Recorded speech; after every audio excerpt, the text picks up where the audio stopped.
Hey Canucks fans, is the upcoming NHL season in jeopardy? I'm Clay Emo, I'm at Canuck Clay on Twitter. I'm at Clayton Emo on Instagram. I'm the founder of the GLCPC, the Good Looking Canucks Positivity Club. This is my Canucks take, all in one take. It's Clay's Canucks commentary for Friday, November the 20th. I hope you're doing well. It's a rainy day in Vancouver, as you can see, and gearing up for a busy work day as we head into the weekend. And speaking of busy, the NHL and the NHLPA have been busy as they try and hammer out details for the upcoming season. Technically, it's the 2020-2021 season, but I think a lot of people will be referring to it as the 2021 season, given that it won't start till at least after January 1st. That's kind of what I want to talk about today, because we've been hearing that January 1 has been the target for a little while. We know that they want to be done everything, have the Stanley Cup awarded by July 15. That's when the Summer Olympics kick in, the Olympics that were deferred from 2020 to 2021. It's tough to say that quickly. 2021.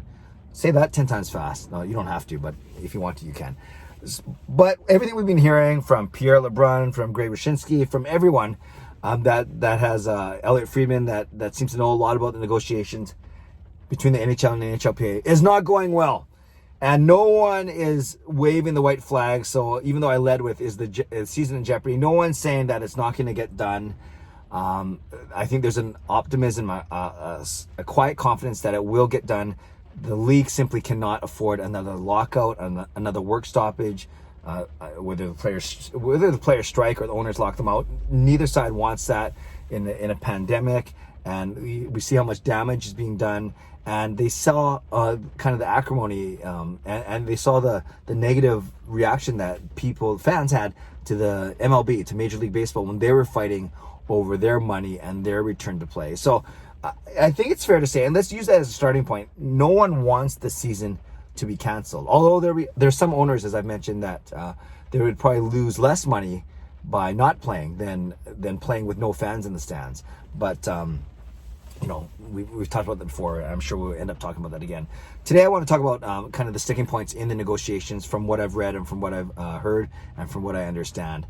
We know that back in July, when they hammered out the return to play, the MOU, the Memorandum of Understanding, that the relationships seem pretty good. It's not like Gary Bettman and Donald Fehr were best friends or whatever, but they were lauded. They were applauded for coming up with an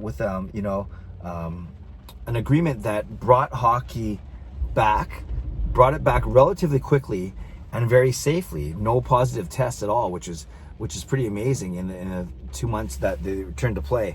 So obviously there's some optimism and from hockey fans around the world, around the entire league.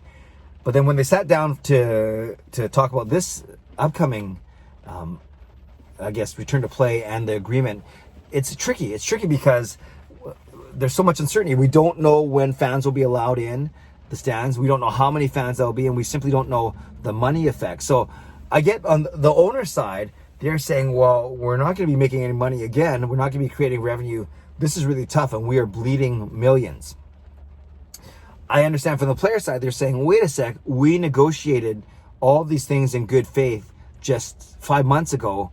Why are we being asked to revisit these terms? Isn't that the whole point of what a contract is? So those are the starting points, obviously. So let's get into the nitty gritty. It really comes down to money, as it usually does. It's not bubble, it's not roster size, it's not perks. It is about money and salary. The two biggest things that came out in July was salary deferral and escrow.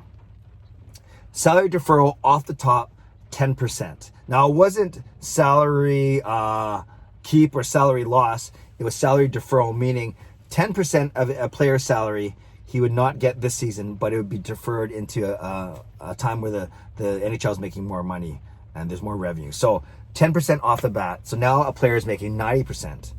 Then on top of that, there was a 20% escrow. 20% times 90, that's another 18%. So 18 plus 10. Basically, players this season that they just wrapped up only made 72% of their salary. 10% they're going to get back later, but another 18% or 20% of the 90%, so 18%, that was escrow that they're technically not going to get back when you think about it, because escrow, I don't want to get into a whole discussion here. I don't think I fully understand it, but I do know its intent is to make sure that there's a 50-50 split in hockey-related revenue between the players and the league.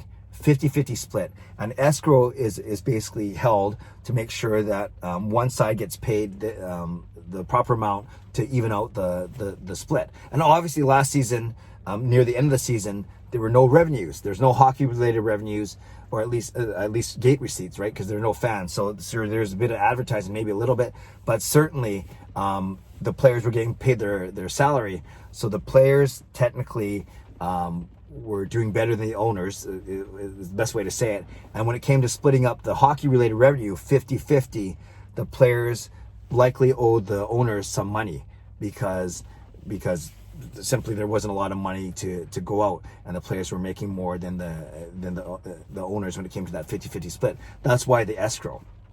So 10%, 20% became 18%. And then that salary deferral wasn't supposed to go up anymore in future years, and that definitely the escrow amount was supposed to go down. In fact, it went down from, I think it's supposed to go down from 20 to 14 to 10 to then 6% in the final 2 years of this 5-year MOU, I think it was. But now the owners are requesting that there's a bigger salary deferral up to 26%, so another 16% next season. So again, that's not a proration, so it's not like technically they lose the money forever, but they lose their money immediately. So that's the salary deferral part. But then they want also a bigger escrow. So instead of it declining as quickly as it was going to, instead of 6% in the last few years, it might be 8 or 9%. So you can see why the players wouldn't be happy about both things. They wouldn't be happy about deferring money. Again, although it's not proration, that's money they're going to get back. But escrow is money they aren't going to get back, presuming that the hockey-related revenue is not going to go up anytime soon because of the pandemic, or the NHL's got to have to catch up. So that's what the fight's about. So you can understand why the NHL players were not happy. They bargained in good faith 5 months ago, and now they're being asked to reconsider the two main sticking points of salary deferral and the escrow.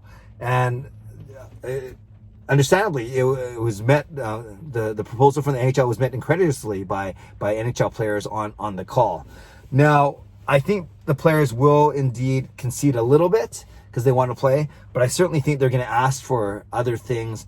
If they end up having to give up more in deferral and escrow, I'm sure they're going to try and negotiate some other non-monetary things, benefits, whatever it may be, rights.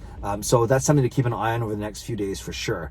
But then, and I'm not taking a side here, but then I also hear that Gary Bettman, he might not be the bad guy here. He might have owners saying, we can't let them do this. We're bleeding too much money. You got to get this for us. So I think Bettman's in a hard place too. He knows that he doesn't want to lock out. He knows he doesn't want a work stoppage. Yet he's kind of trying to appease all the owners, which is his job. Yet he doesn't want the NHL to falter anymore in terms of timing or in reputation. So all to say, I'm not asking you to pick a side, but do you, maybe the better question is, you can pick a side if you want, I'm not going to, but maybe the better question is, do you anticipate a delayed start now to the January 1? If you even thought January 1 was a reasonable deadline or target, do you think it's going to be a bit later, or do you think we are in jeopardy of losing the entire season? So I hope I explained that well. Again, salary deferral and escrow, NHL looking to bump both of those amounts up for the upcoming year and beyond, more than what they agreed to back in July.